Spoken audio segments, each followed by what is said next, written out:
Əziz həmvətənlər, əziz Azərbaycan xalqı, bugün Azərbaycanın azadlığı uğrunda şəhid olmuş kiçik qardaşım Vidadi İskəndərlinin mövlud günüdür.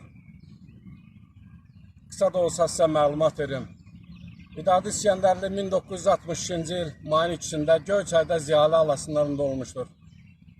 1984-cü ildə Xarkov Hüquq Akademiyasının məhkəmə və prokurorluq ixtisasını müvəffəqiyyətlə bitirmiş, 89-cu ildə Ukraynanın Nikolayev vilayətində xüsusi mühüm işlər üzrə müstəntiq, sonradan isə ağır cinayətlərə dair xüsusi mühüm işlər üzrə istintaq qrupunun rəisi olmuşdur. Azərbaycan müstəqilliyi əldə etdikdən sonra o Azərbaycana qayıtmış, Bakı şəhər prokurorluğunda fəaliyyətini davam etdirmişdir. Növbəti mərhələdə Azərbaycan hakimiyyəti onu Respublika prokurorluğunda nəzərdə tutmuşdur. Lakin milli xainlərin dövlət çevrilişi nəticəsində buna müəssər ola bilmədik. Vidadi İskəndərli prokurorluqdan könüllü olaraq getmiş korrupsiya və rüşvətə etiraz əlaməti olaraq o öz fəaliyyətini Azərbaycan xalqının hüquqlarını müdafiə yolunda hüquq müdafiəsi kimi çalışmağa başlamış. 2010-cu ildə Göyçay Ağdaş seçki dairəsindən parlamentə namizədliyin vermişdir.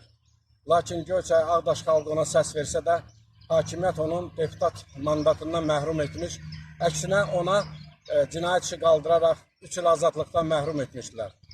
Beynəlxalq təşkilatlar, Amnesty International, Human Rights Watch onu vicdan məhbusu elan etmiş və onun dərhal azadlığa buraxılması üçün Amerika Departamenti dəfələrlə bəyanat vermişdir. Həbsxanadan sıxandan sonra ona hakimiyyət tərəfindən xəbərdarlıq edilmişlər ki, əgər fəaliyyətinə son qoymasan, səni qətlə yetirəcəyik. Və bu səbəbdən 2016-cı ildə Azərbaycanı tərk edərək Gürcüstana gəlmişdir. Biz birlikdə Gürcüstanda olanda Azərbaycan hakimiyyəti bizi qətlə yetirmək istəyirdi. Və biz Avropa dövlətlərinin və Amerika dövlətinin təkidi ilə Gürcüstanı tərk edərək Fransaya gəldi. O Fransada da öz fəaliyyətini davam edirdi. Ona saysız hesabsız telefon zəngləri gəlirdi ki, fəaliyyətinə son qoy, yoxsa səni öldürəcəyik.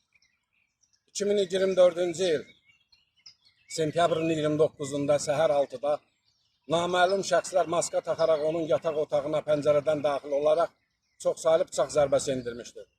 Lakin o namərdlərə can verməmişdir. Namərdlərlə 15 dəqiqə ərzində tək başına mübarizə aparmış və